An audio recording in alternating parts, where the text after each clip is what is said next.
Does God exist? Or is the material universe all that is, or ever was, or ever will be? One approach to answering this question is the cosmological argument. It goes like this. Whatever begins to exist has a cause. The universe began to exist, therefore, the universe has a cause. Is the first premise true? Let's consider. Believing that something can pop into existence without a cause is more of a stretch than believing in magic. At least with magic, you've got a hat and a magician. And if something can come into being from nothing, then why don't we see this happening all the time? No, everyday experience and scientific evidence confirm our first premise. If something begins to exist, it must have a cause. But what about our second premise? Did the universe begin, or has it always existed? Atheists have typically said that the universe has been here forever. The universe is just there, and that's all. First, let's consider the second law of thermodynamics. It tells us the universe is slowly running out of usable energy. And that's the point. If the universe had been here forever, it would have run out of usable energy by now. The second law points us to a universe that has a definite beginning.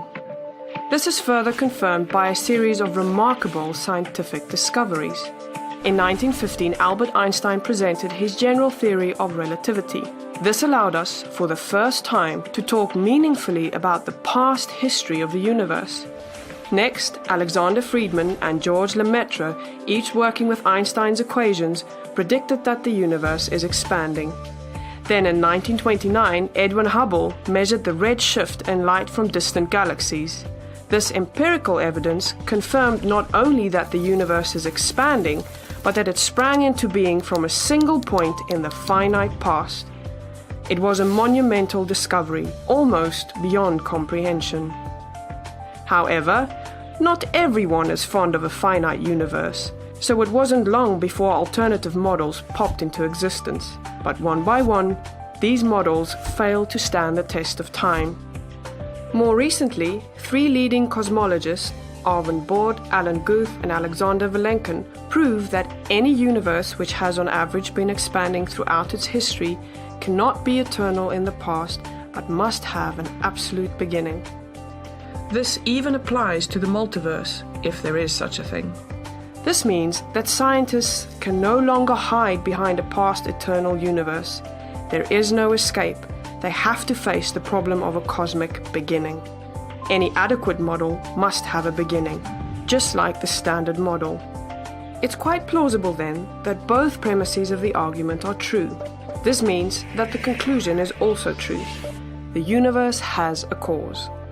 And since the universe can't cause itself, its cause must be beyond the space-time universe. It must be spaceless, timeless, immaterial, uncaused, and unimaginably powerful, much like God. The cosmological argument shows that, in fact, it is quite reasonable to believe that God does exist.